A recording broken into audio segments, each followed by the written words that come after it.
Doctor Ambedkar, बाबा साहब doctor Ambedkar, बाबा साहब doctor Ambedkar. जब तक है सागर में पानी। सिक्खापदं समादयामि कामेषु मिच्छाचारा वेरमणि।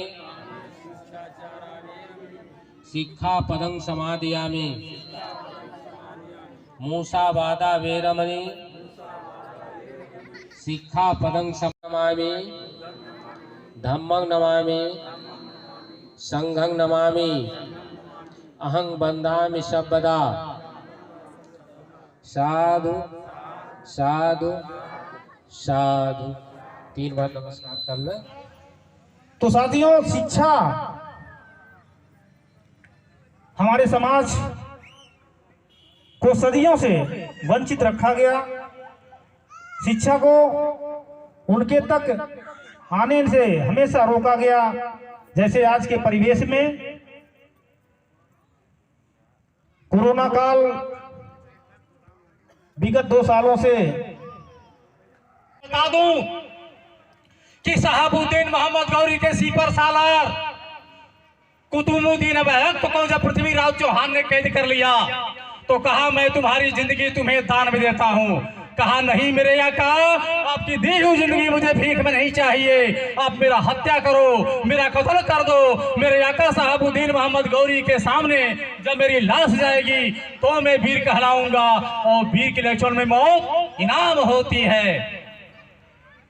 कुछ लोगों के द्वारा हमको दिग्भ्रमित कर दिया गया है कि हमारा पुनर्जन्म होने वाला है। साथियों, मैं इस मंच के माध्यम से आपको ये बता के जाऊंगा कि मानव का जो शरीर आपको मिला है केवल वो एक ही बार मिला है। पुनर्जन्म आपका होना नहीं है। अगर पुनर्जन्म है तो ये आपका जो औलाद बैठे हुए हैं यही आपका पुनर्जन्म है, जिसे हम और आप देख रहे हैं। इसके अलावा हमारा दूसरा कोई पुनर्जन्म नहीं होने वाला है। बाबा साहब ने कहा था कि शिक्षा वह शेरनी का दूध है जो पिएगा वही गुर्राएगा। बाबा साहब ने यह भी कहा था कि मैं हिंदू धर्म में पैदा हुआ, ये मेरे बस में नहीं था।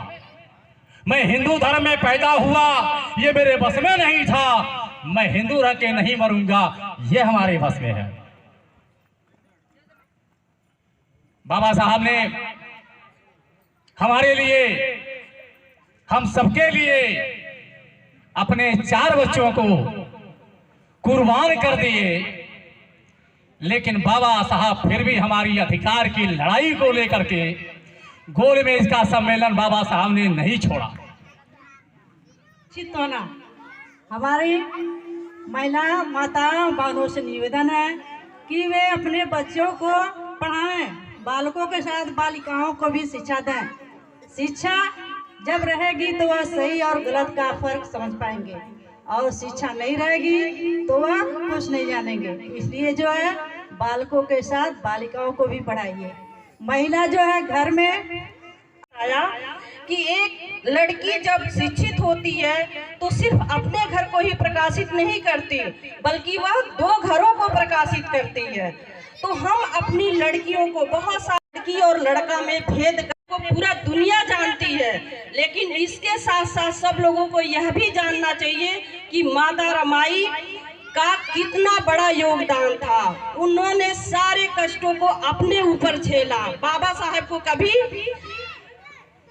मतलब उनको कमजोर नहीं होने दिया। हर समय वो यह सोचती नहीं कि उनको आगे बढ़ना है। इस उद्देश्य को ध्यान में रख करके उन्होंने जो भी पैसे थे उसमें कम से कम खर्चे करके बाबा साहब की पढ़ाई में पूरी तरह से वो भागीदार बनी। ऐसी हमें पत्नियां बननी चाहिए कि हम अपने पति को, अपने घर को एक स्वर्ग बना सकें। कार्यक्रम में आए हुए सभी महिला बहनों और समस्त बहुजन साथी का मैं स्वागत, वंदन और अभिनंदन करती हूँ। बाबा साहब कहते थे कि किसी भी समाज की तरक्की और विकास इस बात पर निर्भर करती है, इस बात पर डिपेंड करती है कि उस समाज की महिलाएं कितनी जागरूक हैं, कितनी विकासशील हैं और कितनी उन्नति की है, इस पे ही इस समाज का मापदंड वो देखते थे।